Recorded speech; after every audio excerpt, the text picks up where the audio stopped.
जय हिंद दोस्तों। बहुत बहुत स्वागत है आप सभी का आज की इस वीडियो में। और आज की ये वीडियो बहुत ज्यादा इंपॉर्टेंट होने वाली है क्लास 12 के हिंदी सब्जेक्ट के लिए। जी हाँ, बेसिकली हमने एक नई सीरीज चलाई हुई है जिसमें हम आपकी ये वाली जो किताब है अभिव्यक्ति और माध्यम की, इससे संबंधित न्यू सिलेबस के अकॉर्डिंग इस सीरीज में हम chapter wise most important question answer को बच्चों डिस्कस कर रहे हैं। और वे क्वेश्चन है बच्चों जो आपसे पिछले 10 साल के प्रीवियस ईयर के बोर्ड एग्जाम ऑलरेडी हो चुके हैं, उसमें जो क्वेश्चन पूछे गए, जो रिपीटेड एंड सिलेक्टेड क्वेश्चंस हैं, ठीक है ना, उनको डिस्कस कर रहे हैं। तो हाईली चांसेस हो जाते हैं बच्चों कि जो क्वेश्चन अभी आपके साथ में यहाँ पे हम डिस्कस करने वाले हैं उसके आपके एग्जाम में आने के, मेनली आपके बोर्ड के एग्जाम के लिए। ठीक है बच्चों, और ये हमारी इस सीरीज का सेकंड वीडियो है और चैप्टर नंबर है हमारा 4, पत्रकारीय लेखन के विभिन्न रूप और लेखन प्रक्रिया। ठीक है बच्चों, तो इसके हम वो क्वेश्चन डिस्कस करेंगे जो ज्यादातर पेपर में आपसे पूछे गए पिछले 10 साल के अंदर। ओके, तो आइए शुरुआत करेंगे। देखिए, यहाँ पे एक मैंने अच्छा सा फॉर्मेट भी लिया हुआ है जिससे कि आपकी जो आंसर शीट होती है उस पे आपको कैसे आंसर मेंटेन करना है, कैसे आंसर लिखना है। ठीक है, 3 मार्क्स का आएगा तो 5 से 6 7 लाइन में कैसे आपको अटैच करना है, वो सारी की सारी आंसर की जो प्रेजेंटेशन है वो भी मैं आपको बहुत अच्छे तरीके से समझाऊंगा। ठीक है, आइए शुरुआत करेंगे। सबसे पहला प्रश्न है हमारे सामने कि पत्रकारीय लेखन किसे कहते हैं। ठीक है, तथा पत्रकारों के प्रकार लिखिए। ठीक है ना, बेसिकली यहाँ पे क्या है, 1 मार्क्स में पत्रकारीय लेखन है और 2 मार्क्स में पत्रकार के प्रकार हैं। तो आइए समझते हैं बेसिकली पत्रकारीय लेखन का मतलब क्या। बेसिकली देखो, पहले आप लिखेंगे इस तरीके से पत्रकारीय लेखन और इस तरीके से साइन डाल देंगे। फिर लिखेंगे कि अखबार यानी कि जो न्यूज़पेपर होता है, ये पाठकों को यानी कि अखबार को जो पढ़ने वाले व्यक्ति होते हैं, तो अखबार पाठकों को सूचना देने का, उन्हें जागरूक करने का, उन्हें शिक्षित बनाने का, उनका मनोरंजन करने का दायित्व निभाते हैं। यानी कि जो न्यूज़पेपर होता है वो बेसिकली हमें सूचना देता है, ठीक है, हमें जागरूक करता है किसी भी मामले को लेके, हमें शिक्षित बनाता है और हमारा मनोरंजन भी करता है। ठीक है, और पत्रकार जो होता है वो इस अखबार में इस दायित्व को पूरा करने के लिए क्या करता है, लेखन करता है, उसमें लिखता है। तो लेखन के लिए जो विभिन्न रूपों का उपयोग करता है उसी को हम पत्रकारीय लेखन बोलते हैं। बेसिकली अगर मैं आपको एकदम देसी लैंग्वेज में बताऊं तो समाचार में, ठीक है ना, समाचार पत्र यानी कि अखबारों में जो भी घटना लिखी जाती है, ठीक है, जो भी लेखन लिखा जाता है पत्रकार के द्वारा, उसी को हम पत्रकारीय लेखन बोल देते हैं। बस सिंपल सा ये तो। ठीक है, अब ये बेसिकली 3 तरीके के होते हैं। सबसे पहले होते हैं बच्चों पूर्णकालिक पत्रकार। ये ऐसे पत्रकार होते हैं जो किसी न्यूज मीडिया के ऑफिस में मंथली सैलरी बेस पे काम करते हैं, यानी कि किसी समाचार पत्र या संगठन के नियमित वेतनभोगी कर्मचारी या फिर पत्रकार कैसे। ठीक, दूसरा है अंशकालिक पत्रकार। अंशकालिक पत्रकार ऐसे होते हैं कि इन्हें एक निश्चित मानदेय दे दिया जाता है और उस आधार पे ये कार्य करते हैं किसी एक पर्टिकुलर न्यूज मीडिया के लिए। और तीसरे होते हैं फ्रीलांसर। ये तो देखिए नाम से पता चल रहा है फ्रीलांसर, यानी कि जो किसी एक जगह पे नहीं बल्कि पैसे के आधार पे, भुगतान के आधार पे अलग अलग समाचार पत्रों में कार्य करते हैं, उनके लिए लेखन करते हैं, उसको बोलते हैं क्या, फ्रीलांसर। ठीक है ना, सिंपल सा आपको समझ में आएगा अच्छी तरीके से। तो इस तरीके से आपका 3 मार्क्स में ये क्वेश्चन ज्यादा से ज्यादा कितने मार्क्स, कितनी लाइन में आया, 3 लाइनें आपकी ये हो गई और 4 लाइनें आपकी ये, टोटल 7 लाइन में आपको 3 मार्क्स मिल जाएंगे। ठीक है, तो इस तरीके से आप इसे कर सकते हैं। अगला क्वेश्चन देखते हैं। अगला क्वेश्चन हमारे सामने ये है कि फीचर किसे कहते हैं। बहुत इंपॉर्टेंट है भाई, और फीचर की किन्हीं 2 विशेषताओं को लेकर हो। देखो, विशेषताओं को ही अलग से आपसे 3 मार्क्स में पूछा जा सकता है और फीचर की तो मैं आपको एक अच्छी सी डेफिनेशन बता दूंगा। ठीक है, देखिए फीचर क्या होता है। एक चीज मैं आपको बता देता हूं फीचर के बारे में, कि फीचर की जब आपको परिभाषा याद करनी होगी तो मैन आपको 3 वर्ड तो याद करने ही पड़ेंगे। इसके अलावा आप जो है बाकी याद करो या ना करो, लेकिन 3 वर्ड याद करो। क्या, फीचर जो है वो एक सुव्यवस्थित, सृजनात्मक और आत्मनिष्ठ। ठीक है ना, मेरे साथ आंख बंद करके बोलेंगे, फीचर एक सुव्यवस्थित, सृजनात्मक, आत्मनिष्ठ। सुव्यवस्थित, सृजनात्मक, आत्मनिष्ठ लेखन है बेसिकली। ठीक है, ये फीचर होता है। फीचर का जो उद्देश्य है ये पाठकों को सूचना देना होता है, उन्हें शिक्षित करना होता है और साथ ही उनका मनोरंजन भी करना होता है। ठीक है, और फीचर में जो लेखक होता है इसके पास अपनी राय या फिर दृष्टिकोण रखने का अच्छा अवसर होता है। यानी कि फीचर में जो लिखने वाला बंदा होता है वो क्या कर सकता है, अपनी बात को लिख सकता है इसके माध्यम से। ठीक है ना, तो ये सारी चीजें फीचर के बारे में। होता क्या है, तो भाई एक लेखन है कैसा, जो एक व्यवस्थित तरीके से लिखा जाता है, जिसमें नई नई जिज्ञासा होती है। ठीक है, और ये लिखने वाला अपना दृष्टिकोण इसमें दे सकता है, इसलिए से आत्मनिष्ठ लेखन भी बोल देते हैं। इसका उद्देश्य होता है पाठकों को सूचना देना, शिक्षित करना, उसका मनोरंजन करना, ये सारी चीजें। ठीक है, अब कई विशेषताएं हैं फीचर की, इसमें से सबसे पहली विशेषता ये है बच्चों, लेखन शैली। बेसिकली फीचर जो लेखन है, आपने देखा होगा उल्टा पिरामिड शैली में उपयोग नहीं किया जाता, क्योंकि देखो जब कोई आप फीचर लिख रहे हैं, अगर आपने फीचर के शुरुआत में ही स्टार्टिंग पॉइंट पे फीचर का जो क्लाइमेक्स है अगर वो बता दिया, तो भाई बंदे फिर क्या करेंगे, उसे तो एकदम न्यूज़पेपर जैसा समझ लेंगे। ठीक है, मान लेते हैं आपने कोई कहानी लिखी और वो कहानी है टोटल 100 लाइन की, ठीक है, और आपने 2 से 3 लाइन में कहानी का जो क्लाइमेक्स है, जैसे फिल्म का ट्रेलर होता है ना, तो बीच में कहानी रिवील कर देते हैं, और वही आपने अगर पहले कर दिया तो वही वो फीचर किस बात करेगा, वो तो समाचार हो गया एक तरीके से। तो इसीलिए लेखन शैली इसकी ऐसी होती है कि इसमें उल्टा पिरामिड शैली का उपयोग नहीं होता, बल्कि ये काफी हद तक कथा शैली जैसी होती है, कहानी जैसा होता है। ठीक है, दूसरा आता है इसकी भाषा। बेसिकली फीचर लेखन की जो भाषा है, ये एकदम सरल होनी चाहिए, ठीक है, विषय के अनुकूल होनी चाहिए और आम बोलचाल वाली होनी चाहिए, ताकि जो लोग हैं फीचर को अच्छी तरीके से समझ सके। ठीक है, तीसरी विशेषता ये है कि फीचर में क्या होता है कि जो समाचार होते हैं, ठीक है ना, उसमें एक अधिकतम सीमा होती है, लेकिन फीचर में कोई सीमा नहीं होती है। उस वो चाहे आप तो 200 वर्षों से लेके 20,000 वर्ष तक भी लिख सकते, कोई समय सीमा नहीं होती। ठीक है, ये चीज आ गई। उसके बाद में चौथा ये है कि अगर आपको एक फीचर अच्छा दिखाना है, बहुत ही अच्छा दिखाना है, मान लेते आपने कोई फीचर लिखा है आतंकवाद के ऊपर, ठीक है, तो अगर आपको अपने आतंकवाद के ऊपर लिखी हुई फीचर को और रोचक दिखाना है, तो आपको क्या करना है, उसके साथ में एक अच्छा सा फोटो लगा सकते हैं, एक अच्छा सा ग्राफिक्स, कोई टेबल्स बना सकते हैं, कुछ स्लोगन लिख सकते हैं, रेखांकन कर सकते हैं। ये चीज जो है वो आपके फीचर को और ज्यादा मजबूत बना देगी। ठीक है, बारी ये आती है कि भाई फीचर का विषय क्या क्या हो सकता है, तो बहुत से विषय हो सकते हैं, छोटे मोटे विषय से लेकर गंभीर विषय। छोटे मोटे विषय यानी कि जैसे किसी बाजार में किसी रेडी वाले ने बेसिकली कोई सब्जी को महंगा कर दिया, ठीक है, और किसी ने किसी को थप्पड़ मार दिया, तो ये भी हो सकता है। ठीक है, विशेष लेखन बेसिकली। और एक विशेष लेखन ये भी हो सकता है कि हमारे देश की बॉर्डर पर बेसिकली झगड़ा हो गया, लड़ाई हो गई, सीज फायर हो गई, जो कि आए दिन होती भी रहती है, तो छोटे से छोटा और गंभीर से गंभीर विषय इसमें शामिल हो सकता है। ठीक है भाई, तो फीचर क्या होता है और इसकी क्या क्या विशेषताएं, बहुत अच्छे तरीके से आपको समझ में आ गई हो अच्छी तरीके से। ठीक है बच्चों, चलिए आगे बढ़ते हैं। क्वेश्चन नंबर आता है हमारे सामने थर्ड। थर्ड क्वेश्चन ये है कि समाचार तथा फीचर का तुलनात्मक वर्णन करो, यानी कि हमें एक तो समाचार बताना है और एक फीचर बताना है। तो पहले हम बात करेंगे समाचार की, फिर हम बात करेंगे फीचर के बारे में। ठीक है ना, तो आइए समझते हैं समाचार और फीचर की। तो समाचार जो होता है, आप यहाँ पे देख सकते हैं, सबसे पहले हम बात कर रहे हैं समाचार। समाचार का कार्य होता है बच्चों पाठकों को सूचना देना, ठीक है ना। दूसरा, समाचार का उद्देश्य होता है पाठकों को जो ताजी घटना है, नवीन घटनाएं जो होती हैं, इससे अवगत कराया जाए, ताकि वो अपने आसपास होने वाली घटनाओं के मामले में जागरूक बने रहें। ठीक है, तीसरा क्या होता है, समाचार में एक शब्द सीमा होती है। ठीक है, कि आप जो कोई भी समाचार, मान लेते शब्द सीमा 200 वर्ष तक की लिख सकते हैं, किसी को 500 वर्ष तक लिख सकते हैं, इससे ज्यादा नहीं। ठीक, क्या होती है, यानी कि इसमें एक शब्द सीमा होती है समाचार लेखन की। चौथा क्या है कि इसमें लेखक के जो विचार हैं, इसकी कोई कल्पना के स्थान नहीं होता। मान लेते हैं कि कोई एक पॉलिटिकल विषय चढ़ा हुआ है, तो उसमें उसमें जो लिखने वाला बंदा होगा उस समाचार को, क्या वो अपने बात लिखेगा उसमें? नहीं लिखेगा, क्योंकि अगर लिख दिया तो उसका समाचार बिकेगा ही नहीं। वो तो कहेंगे यार हमें जो चाहिए वो तो बता ही नहीं रहा, अपनी बातें बीच में डाल रहा है, मतलब नहीं चलेगा।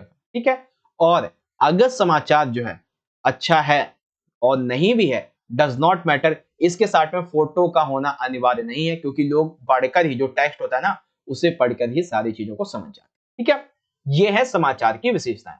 अब बारी आती है फीचर की। तो पहले आप यही बता देंगे कि भाई फीचर होता क्या है। तो फीचर जो है वो एक सुव्यवस्थित, सृजनात्मक और एक आत्मनिष्ठ लेखन है। ठीक है, उद्देश्य क्या होता है? उद्देश्य होता है पाठकों को सूचना देना, शिक्षित करना और मनोरंजन करना। हालांकि समाचार का भी यही होता है एक तरीके से, लेकिन मेन जो समाचार का है वो क्या होता है?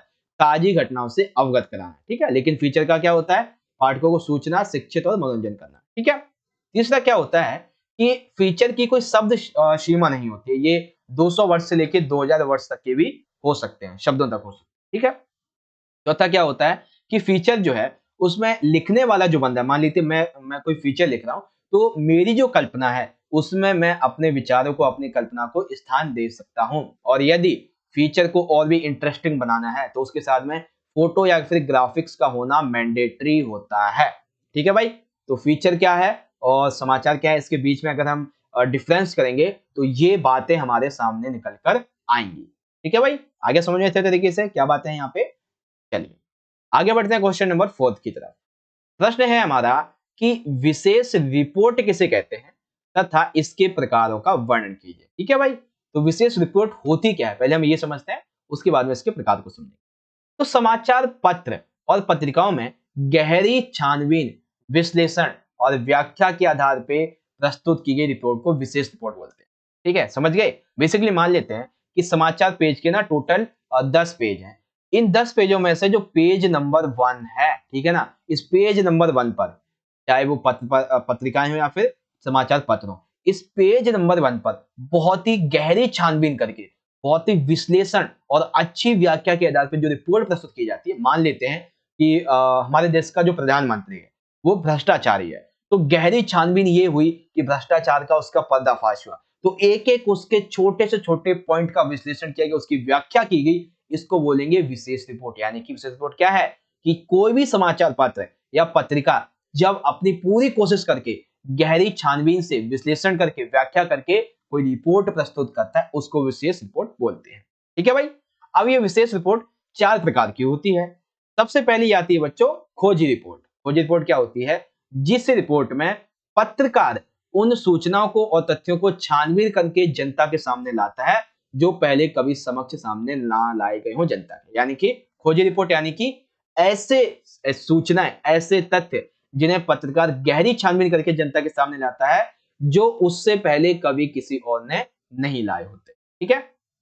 दूसरा है इन डेप्थ। देखिए नाम से ही पता चल रहा है इन डेप्थ रिपोर्ट। इसका मतलब ये है कि सार्वजनिक रूप से प्राप्त जो भी तथ्य होते हैं, जो सूचनाएं होती है, जो घटना होती है, जो आंकड़े होते हैं, उनकी छानबीन करके मान लेते हैं कि किसी ने कोई जानकारी दी है कि आज प्रधानमंत्री यहाँ पे जाके इस तरीके का कार्य करने वाले हैं। किसी ने सूचना दी है कि आज ये आईपीएस ऑफिसर जो है यहाँ पे जाके इस तरीके की घटना को अंजाम देने वाला है। किसी ने ये कहा है कि भाई ये जो आंकड़े हैं, ये राशन वाला जो है ना थोड़ा भ्रष्टाचार ऐसे कर रहा है, आंकड़े में गलत बताता है और राशन इतना दे रहा है। तो ये जो सूचना मिली है सार्वजनिक रूप से, तो क्या होगा इन डेप्थ रिपोर्ट के तहत इसको बहुत ही गहरी छानबीन के द्वारा जनता के सामने लाया जाएगा। ठीक है, इसको बोलते हैं।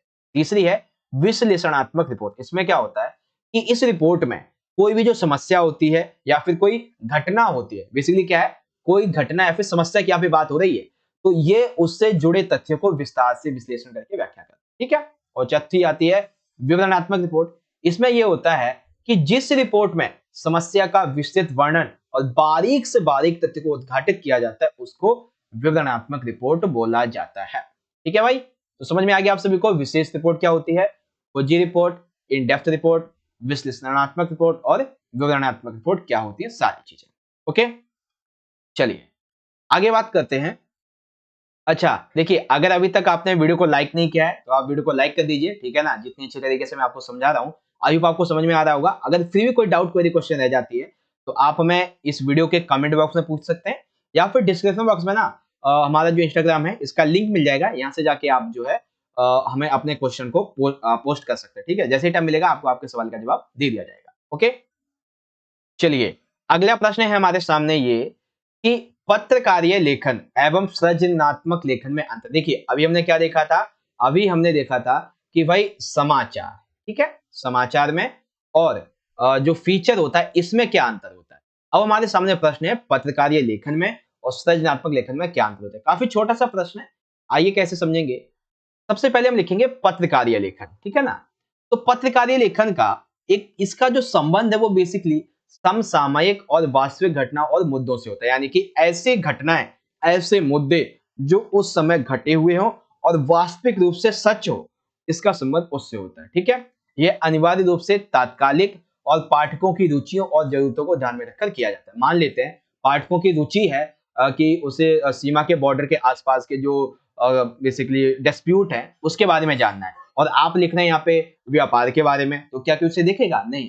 तो इसीलिए कहा जाता है कि पत्रकारीय लेखन। देखो पत्रकारीय लेखन को तो आप ऐसे समझ सकते हो कि जो समाचार होते हैं, अखबार होते हैं, न्यूज़पेपर्स होते हैं, उसमें कैसी घटनाएं होती हैं जो उस समय तात्कालिक तौर पे घटी हुई हो, वास्तविक घटनाएं हो वही तो होती है, वास्तविक मुद्दे होते हैं वही तो होते हैं उस समय के। ठीक है, और उसका मेन मकसद क्या होता है? मेन मकसद होता है कि पाठकों को शिक्षित करना, उनको जागरूक बनाना, तो ये सारी चीजें इसमें आती है।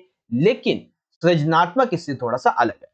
सृजनात्मक में क्या होता है कि लेखन में जो लिखने वाला व्यक्ति होता है, ठीक है, उसकी कल्पना को भी स्थान दिया जाता है और साथ ही इसमें लेखक पर बंधन नहीं होती, उससे छूट मिलती है। अब जैसे मैं आपको बता देता हूँ, अब कोई पत्रकार है, ठीक है, पत्रकार जो है कोई वो न्यूज़पेपर लिख रहा है, ठीक है, इस न्यूज़पेपर में उसे कोई घटना लिखनी है, तो पत्रकारीय लेखन के तहत वो उस घटना में अपनी बात को नहीं लिख सकता, ठीक है, लेकिन सृजनात्मक लेखन में लिखने वाला जो वक्ता है वो अपनी बात को लिख सकता है, ठीक है ना। तो ये बातें हैं और बाकी के एक दो पॉइंट जो है वो तो मैंने आपको बता ही दिए। तो इस तरीके से आपके टोटल जो है वो 5 से 6 लाइन में भर जाएंगी और बस मिल गए आपको 3 marks. Okay, now question number 6 हमारे सामने ये है कि संपादकीय एवं साक्षात्कार में अंतर स्पष्ट करो।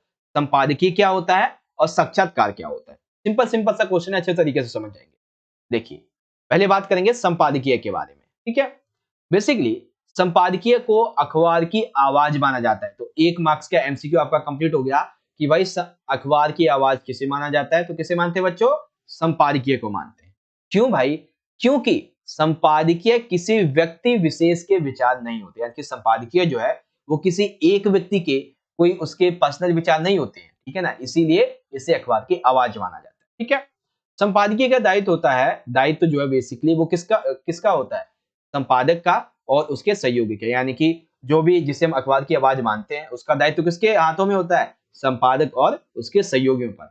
इसीलिए इसके नीचे किसी का नाम नहीं होता है, क्योंकि ये किसी एक व्यक्ति के द्वारा नहीं, बहुत से संपादक और उनके सहयोगी के द्वारा किया जाता है, ठीक है ना। संपादकीय के जरिए अखबार किसी घटना या मुद्दे पर अपनी राय प्रकट करता है, ठीक है ना। अब आप समझ गए संपादकीय क्या होता है। बेसिकली कोई भी न्यूज़पेपर किसी भी कंपनी का वो क्या करता है, अपनी बात को रखता है किसी भी घटना के जरिए, उसको बोलते हैं संपादकीय। इसीलिए इसे अखबार की आवाज भी माना जाता है, ठीक है भाई, समझ गए। दूसरा है साक्षात्कार। साक्षात्कार को इंग्लिश में बोलते हैं इंटरव्यू, ठीक है। बेसिकली साक्षात्कार इसका एक स्पष्ट मकसद और एक ढांचा होता है। मकसद क्या होता है कि हमें अपने अपने ऑर्गेनाइजेशन के लिए, अपनी संस्था के लिए एक व्यक्ति चाहिए। ढांचा क्या होता है कि आएगा, हम कुछ प्रश्न पूछेंगे, सही आंसर दिया तो हम उसे अपने सिलेक्ट कर लेंगे, ठीक है ना। एक सफल साक्षात्कार के लिए न केवल ज्ञान अपितु संवेदनशीलता, कूटनीति, धैर्य, साहस जैसे गुण होने चाहिए। जैसे मान लेते हैं कि आप कभी आईपीएस का, ठीक है, या फिर यूपीएससी का जब एग्जाम दे देते हैं तो आपका जो इंटरव्यू होता है, तो उस समय जब आप इंटरव्यू देने के लिए जाते हैं, आपका जो साक्षात्कार होता है, तो उस समय आपका ज्ञान तो मायने रखता ही है, साथ ही आप कितना संवेदनशील हैं उनके प्रति, बोलते कैसे हैं, आपका धैर्य कैसा है, आपका साहस कैसा है, ये भी मैटर करता है, ठीक है ना। तो एक तरीके से कहाँ संपादकीय है और कहाँ साक्षात्कार है, दोनों अलग ही अलग दिशाएं हैं, अलग ही अलग विधाएं हैं, ठीक है ना। वेल आप तो समझ ही तो गए होंगे कि संपादकीय क्या है और साक्षात्कार में अंतर क्या है। ओके, क्वेश्चन नंबर 7, ये सबसे आखिरी प्रश्न है इस वीडियो का और काफी इंपॉर्टेंट है कि अखबार की आवाज किसे माना जाता है तथा उसके दायित्व तथा संपादक के नाम पत्र का उल्लेख कीजिए, ठीक है। तो देखो, बेसिकली अखबार की आवाज किसे माना जाता है बच्चों? संपादकीय को माना जाता है। क्यों माना जाता है? अभी हमने देख ही लिया था, क्योंकि संपादकीय जो है वो किसी एक ही व्यक्ति के विचार नहीं होते हैं, बल्कि ये जो है संपादक, कई सारे संपादक होते हैं, उनके सहयोगी होते हैं, उनके विचार होते हैं, ठीक है। इसीलिए कहा जाता है कि इनके नीचे कोई नाम नहीं होता है और अखबार ये किसी भी घटना, किसी मुद्दे के बारे में अपनी जो राय प्रकट करता है वो संपादकीय के अकॉर्डिंग होता है, जो कि अभी हमने देख लिया। संपादक के नाम पत्र का क्या मतलब है? इसका मतलब ये है, यह स्तंभ जनमत को प्रतिबिंबित करता है। यह अखबार का एक स्थायी स्तंभ है जिसके जरिए पाठक विभिन्न मुद्दों पर न सिर्फ अपनी राय प्रकट करता है अपितु जन समस्या को भी उठाता है। यानी कि देखो, संपादक के नाम पत्र का मतलब ये है कि न्यूज़पेपर में ना एक स्तंभ होता है जहां पर पाठक जो है ना वो अपनी बात को प्रकाशित करवाता है समाचार पत्र के माध्यम से लोगों तक पहुंचाने के लिए, ठीक है। तो उसको बोलते हैं संपादक के नाम पत्र। तो ये हो गया आपका कंप्लीट यहाँ पे पूरी तरीके से ये जो हमारा क्वेश्चन था, ठीक है बच्चों। तो आज का जो हमारा ये चैप्टर था बच्चों, चैप्टर नंबर हमारा 4 पत्रकारिता लेखन और इसके विभिन्न स्वरूप। आई होप आपको अच्छे तरीके से हर एक क्वेश्चन आंसर यहाँ पे समझ में आ चुका होगा, ठीक है बच्चों। देखिए, अगर आपको हर एक क्वेश्चन आंसर अच्छे तरीके से समझ में आया तो आपने करना क्या है, जितना हो सके आप इस वीडियो को लाइक कर दीजिए, ठीक है, और अपने दोस्तों के साथ में भी इस वीडियो को ज्यादा से ज्यादा शेयर कीजिए ताकि वो भी इससे जुड़े। और मुझे एक बार आप सभी ना कमेंट बॉक्स में इस चीज को जरूर बताइए कि जो मैं आपको समझा रहा हूँ वो आपको समझ में आ रहा है या नहीं, ठीक है। बाकी मिलेंगे आपसे नेक्स्ट वीडियो में, तब तक के लिए आप सभी पढ़ते रहिएगा और अपना अच्छे से ख्याल रखिएगा। धन्यवाद। जय हिंद, वंदे मातरम।